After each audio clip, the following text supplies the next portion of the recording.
Pernah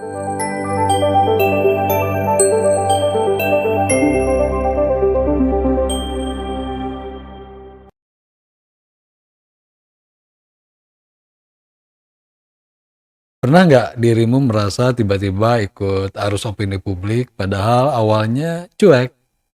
Nah, itu contoh kuasa halus yang bekerja lewat rasa. Nah, di episode perdana ini, Asepistemik akan mengajak dirimu untuk melihat lapisan-lapisan tersembunyi di balik obrolan, di balik interaksi, dan respon tubuh kita sendiri. Oke, tonton terus sampai tuntas karena pengalaman kecil sehari-hari sering menyimpan jejak rasa dan kuasa yang diam-diam mengarahkan cara kita melihat dunia.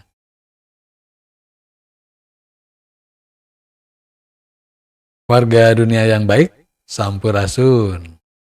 Kenalan dulu dengan saya, Asep, pengelola Asepistemik. Episode perdana ini muncul dari satu rasa penasaran, kenapa akhirnya saya bikin konten politik. Bukan cuma ingin cerita pendapat atau opini, tapi ingin memahami kuasa halus yang muncul dalam interaksi sehari-hari.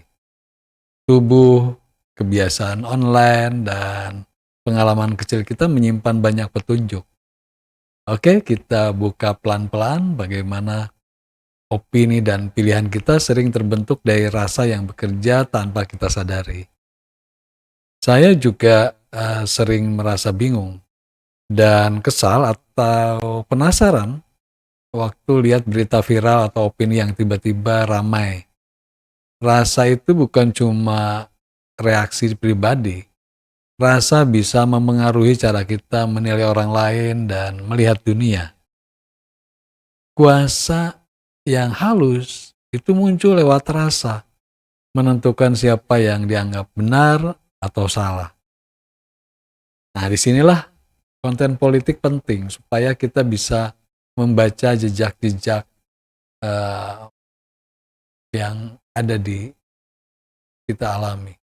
Jadi kita bisa menanyakan hal sederhana tapi penting. Jadi misalnya ya, seberapa besar rasa memengaruhi pendapat atau pilihan kita sehari-hari. Nah, selama membuat konten saya sadar satu hal, bahwa dunia digital itu nggak pernah netral. Setiap komentar, like, atau share selalu punya pengaruh. Tubuh kita ini kan eh, ikut merespon, identitas online ikut berubah, dan opini pelan-pelan terbentuk. Nah, semua ini membentuk jaringan kuasa yang mengarahkan arah pembicaraan publik. Nah, dengan melihat bagaimana opini masyarakat muncul, siapa yang menggerakkannya, dan bagaimana rasa kita sendiri dibentuk tanpa kita sadari. Saya mau mengajak dirimu menelusuri itu dengan lebih dekat. Pernah nggak merasa senang atau marah tiba-tiba saat nonton berita politik? Padahal tidak terlalu paham isu lengkapnya. Nah, itulah rasa yang bekerja membentuk pendapat kita. Nah, konten ini saya buat bukan hanya untuk bicara, tapi untuk memahami fenomena seperti itu. Kita akan melihat bagaimana kuasa tersembunyi memengaruhi interaksi sosial dan bagaimana tubuh serta identitas digital yang kita punya ini menyimpan jejak-jejak itu. Nah, pelan-pelan kita tumbuhkan kesadaran terhadap cara kita membentuk opini. Nah, salah satu hal yang membuat saya tertarik membuat konten itulah yang saya melihat bahwa bagaimana opini publik itu bisa mengubah tindakan orang. Jadi satu video viral bisa memancing solidaritas, tapi juga bisa memecah. Nah, rasa yang muncul itu biasanya dari peristiwa-peristiwa yang menempel pada tubuh dan pikiran kita, lalu memengaruhi hubungan sosial. Nah, dengan menyadari hal itu, kita bisa melihat politik itu bukan hanya soal pidato atau perdebatan, tapi juga pengalaman emosional yang sangat manusiawi. Nah, konten ini adalah cara saya membaca hal-hal kecil itu dengan lebih sadar. Nah, tiap posting, komentar atau video yang kita lihat itu sebenarnya penuh rasa. Tubuh kita merespon, identitas digital kita terbentuk, dan opini itu muncul secara perlahan-lahan. Nah, itulah alasan saya mulai ngonten. Jadi, untuk mengamati, untuk memahami, dan berbagi refleksi tentang bagaimana kuasa halus itu bekerja lewat rasa dalam keseharian kita. Nah, dengan gaya yang santai dan hangat, saya ingin membuat dirimu merasa seolah kita ini sedang mengobrol bersama. Kita lihat bagaimana rasa membentuk pilihan politik dan cara kita melihat dunia. Nah, konten politik itu sering terasa kaku, jauh, dan bikin pusing. Nah, saya ingin membuatnya jadi lebih dekat dan manusiawi. Cerita sehari-hari, pertanyaan kecil, dan pengalaman pribadi bisa jadi jembatan antara teori dan realita. Rasa dalam tubuh dan aktivitas online kita ini membantu memahami kenapa sebuah opini kita itu terasa begitu kuat. Kenapa kita bisa ikut marah, atau ikut senang. Nah, itu semua bagian dari kuasa halus yang ingin saya jelaskan melalui konten ini. Nah, semoga dirimu bisa melihat pengalaman sosial dengan sudut pandang yang baru. Nah, saya ingin membangun percakapan yang hangat, bukan ceramah satu arah. Nah, konten politik di sini tuh bukan hanya untuk dilihat, tapi untuk dirasakan dan direnungkan. Tubuh, rasa, dan identitas digital kita ini adalah catatan pengalaman yang membentuk cara kita berpikir. Setiap video adalah ajakan untuk memperhatikan kuasa kecil yang mempengaruhi opini dan pilihan kita. Nah, dengan gaya bercerita seperti ini, saya berharap dirimu merasa jadi bagian dari perjalanan ini, bukan sekedar penonton. Nah, tubuh dan rasa itu menyimpan kuasa yang sering gak terlihat, tapi mempengaruhi pilihan kita setiap hari. Nah, dengan pemahaman itu, kita masuk ke babak kedua. Nah, di sana teori Foucault dan Masyumi akan membantu kita membaca kuasa dan politik rasa di balik opini publik serta aktivitas digital akan kita lihat. Nah, dari situ alasan saya ngonten jadi makin jelas ya. Jadi bukan cuma berbagi pendapat, tapi membongkar hubungan antara kuasa, pengetahuan, dan rasa dalam hidup sosial kita yang makin rumit.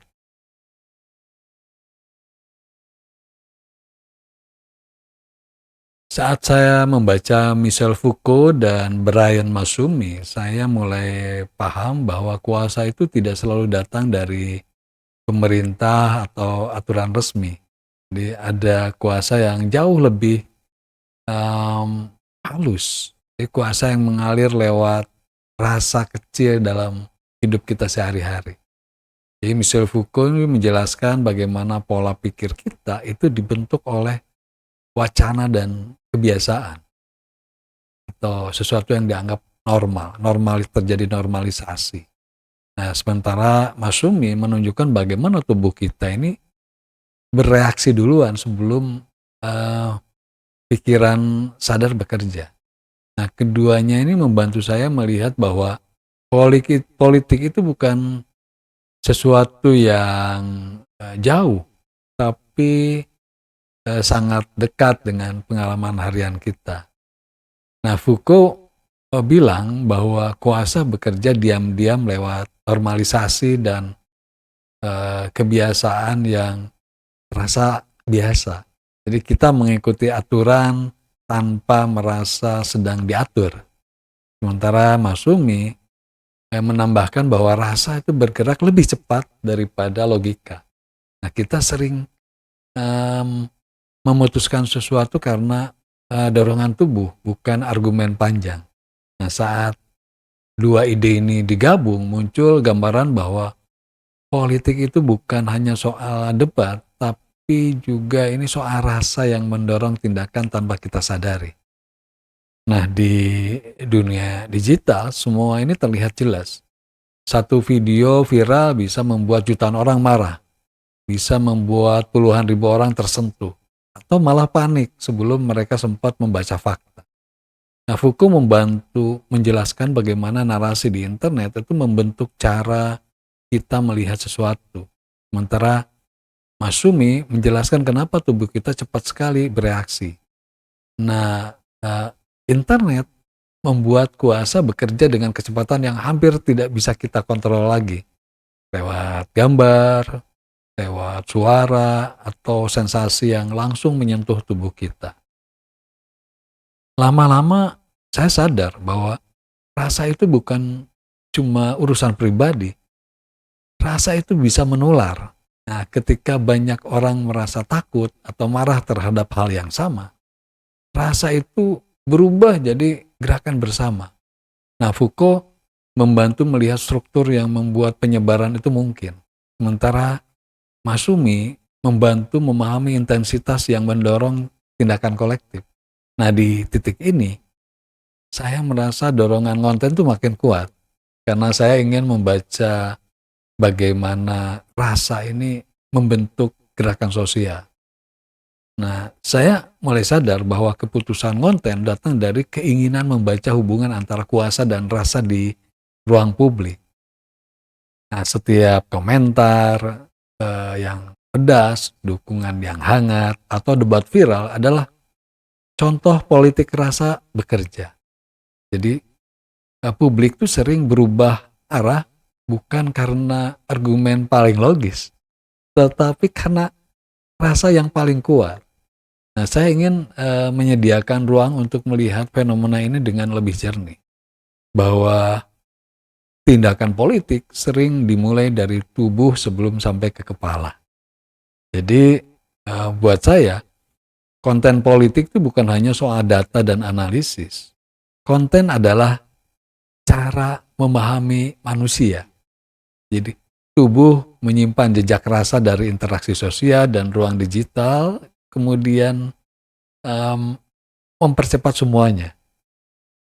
Kuasa bekerja lewat cerita, lewat gambar, atau suara yang menempel di pengalaman kita. Nah, Foucault memberi saya kacamata soal struktur kuasa, sementara Massumi memberi bahasa untuk menjelaskan gerakan rasa.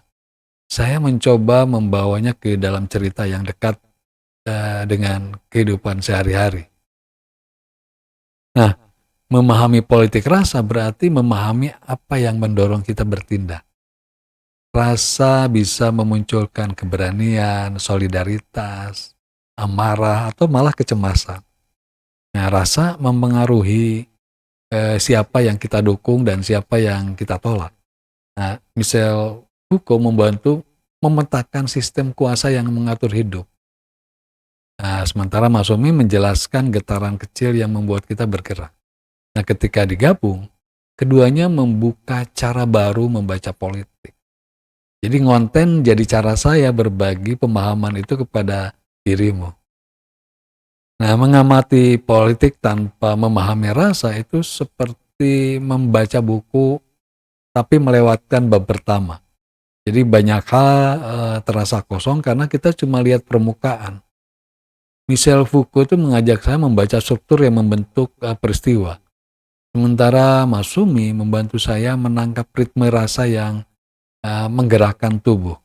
Nah, ketika dua pandangan ini dipadukan, politik jadi lebih jelas. Ia tentang tubuh, rasa, layar digital, dan pengalaman kecil yang membentuk pilihan kita. Nah, inilah alasan saya ingin membawa politik dalam bentuk cerita yang lebih intim. Setiap tindakan politik itu kan lahir dari pertemuan halus antara struktur kuasa dan getaran rasa di tubuh kita. Nah, jika babak satu ini adalah cerita soal kenapa saya ngonten, maka babak dua adalah fondasi teorinya. Nah, sekarang kita masuk ke babak ketiga, bagian yang membawa semua teori ini kembali ke dirimu. Bagaimana rasa, kuasa, dan pengalaman digital itu membentuk pilihan dan identitas politik kita sehari-hari, dan kenapa konten seperti ini penting untuk dibagikan dengan jujur.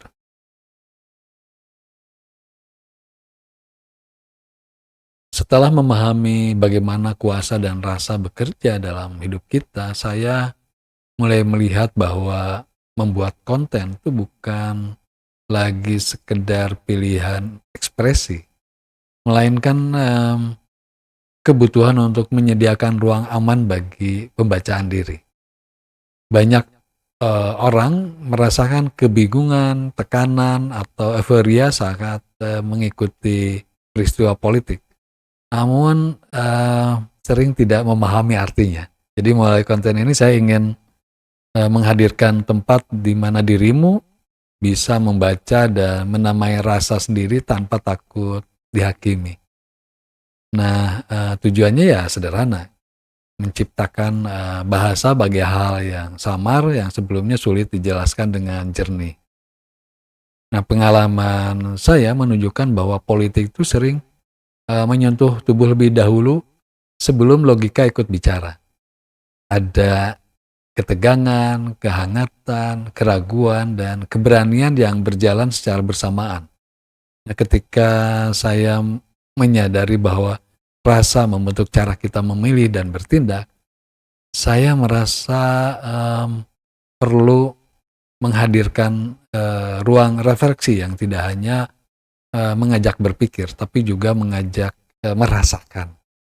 Jadi konten ini lahir dari dorongan membantu dirimu membaca tubuh sendiri di tengah keramaian opini. Nah, saya ingin menghadirkan ruang yang pelan, sunyi, menghadirkan ruang yang terdengar sebelum tenggelam oleh kebisingan argumen. Nah, setiap kali membuka media sosial, arus narasi datang tanpa henti. Ada yang menggerakkan, ada yang melelahkan, dan ada yang memancing reaksi spontan tanpa kita sadari. Nah, jika kuasa bekerja lewat wacana seperti Foucault jelaskan dan rasa bergerak lebih cepat seperti Masumi ingatkan, maka kita butuh cara baru menjaga diri di tengah pusaran itu. Konten aseptistemik menjadi ikhtiar kecil memperlambat laju agar dirimu bisa menimbang ulang apa yang benar-benar menyentuh dan apa yang sekedar lewat. Tujuannya menghadirkan jeda reflektif di tengah derasnya arus informasi. Nah, saya ingin menunjukkan bahwa memahami politik tidak selalu harus berat atau jauh dari kehidupan sehari-hari. Jadi politik itu bisa cair, dekat, dan hangat ketika dibaca melalui tubuh sendiri. Nah, kita tidak membutuhkan gelar akademik untuk menyadari bahwa rasa itu sering menentukan sikap terhadap isu publik. Nah, pengalaman sederhana seperti misalnya cemas membaca komentar atau bangga melihat keberian orang lain itu bisa membuka pemahaman lebih luas. Jadi konten itu menjadi cara saya menjembatani teori dengan pengalaman sosial yang dirimu temui setiap hari. Sehingga pengetahuan itu terasa relevan dan mudah dirasakan. Keputusan saya terus konten juga lahir dari kesadaran banyak orang ingin memahami perubahan sosial, namun bingung harus mulai dari mana. Nah, politik itu kan sering tampak seperti labirin penuh istilah rumit. Padahal jawabannya sering tersembunyi dalam pengalaman kecil sehari-hari. Nah, dengan mengajak dirimu membaca rasa, saya berharap politik itu terasa lebih manusiawi. Nah, ini bukan tentang menang atau kalah, tetapi tentang melihat bagaimana hidup kita tuh dipengaruhi hal-hal halus yang bekerja tanpa disadari. Nah, konten ini em, mencoba membuka pintu agar politik terasa lebih dekat dan tidak menakutkan. Saya percaya setiap orang berhak memilih ruang untuk memahami diri tanpa tekanan. Nah, dalam interaksi digital yang serba cepat, seringkali kita kehilangan kesempatan mengolah rasa sendiri. Nah, melalui konten ini saya ingin menghadirkan jeda kecil, ruang untuk berhenti sejenak sebelum kita kembali menyelam ke lautan informasi. Nah, jeda ini penting agar kita tidak terseret arus yang tidak bisa kita pilih. Dengan merawat kesadaran, kita bisa menghadapi dinamika politik yang berubah cepat tanpa kehilangan arah. Nah, ruang ini mencoba menjaga kehadiran dirimu tetap utuh. Asepistemik bukan proyek besar atau misi heroik. Ia tumbuh dari kegelisahan kecil yang perlahan menemukan bentuk. Saya melihat banyak orang yang ingin bicara namun tidak tahu dari mana memulainya. Nah, ada pula yang lelah tetapi masih ingin memahami perubahan sosial. Nah, dengan membawa teori ke pengalaman sehari-hari, saya berharap dirimu merasa ditemani, bukan digurui. Jadi politik rasa itu kan memberi bahasa baru untuk membaca dinamika sosial yang mempengaruhi keputusan tanpa kita sadari. Nah, melalui konten ini saya ingin hadir sebagai rekan perjalanan, bukan penentu kebenaran. Nah, pada akhirnya alasan saya ngonten tetap sederhana. Saya ingin menyambungkan diriku dengan dirimu melalui rasa yang kita bagi bersama. Saya ingin menunjukkan bahwa membaca politik itu bisa jadi pengalaman lembut, halus, dalam, dan membumi. Nah, ketika kita memahami bagaimana rasa bergerak, kita menemukan cara baru melihat dunia. Saya berharap sistem setiap episode itu akan membuka ruang refleksi yang memberi keberanian merumuskan pilihan secara sadar, bukan mengikuti suara paling keras. Jadi konten ini menjadi jembatan kecil menuju pemahaman baru yang lahir dari tubuh, pengalaman, dan rasa yang jujur. Episode perdana ini adalah undangan lembut melihat politik sebagai perjalanan pulang ke tubuh sendiri. Bukan konsep yang jauh, tapi denyut yang sering terabaikan.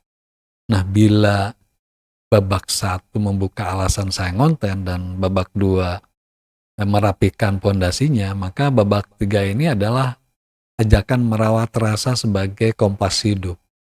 Kita berjalan bersama membaca kuasa dan pengalaman dengan cara hangat dan manusiawi.